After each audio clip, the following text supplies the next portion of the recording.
کئی مجلس میں تو سنا چکا ہوں،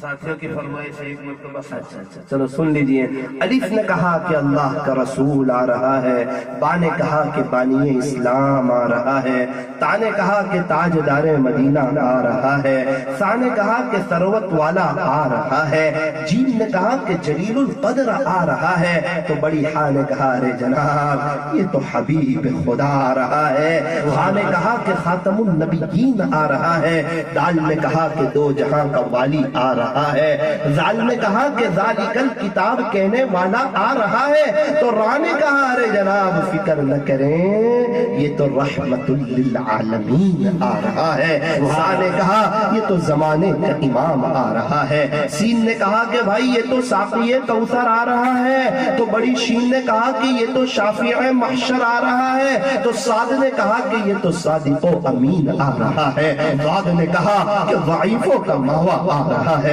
طا نے کہا کہ جو طاہر و مطہر ہے نا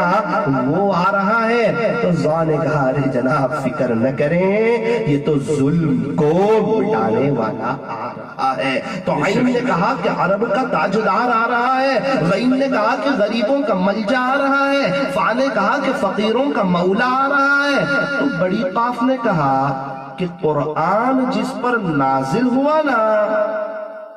وہ آ رہا ہے، تو چھوٹی کاف نے کہا ارے جناب فکر نہ کرے یہ تو کملی والا آ رہا ہے، لام نے کہا کہ لولا کا مخاطب آ رہا ہے، میم نے کہا کہ محمد الرسول اللہ صلی اللہ علیہ وسلم تشریف لا رہے ہیں، نون نے کہا کہ نبیوں کا امام آ رہا ہے، واو نے کہا یہ تو والضحیٰ آ رہا ہے، چھوٹی ہاں نے کہا یہ تو ہادی برحق آ رہا ہے، یا نے کہا یہ تو یاسین آ رہا ہے، یا نے کہا یہ تو یثرب کو مدینہ منورہ بنانے والا آ رہا ہے، یا نے کہا ارے جناب یہ تو یکتا انوکھی نرالی شان والا آ رہا ہے، صلی اللہ علیہ وسلم۔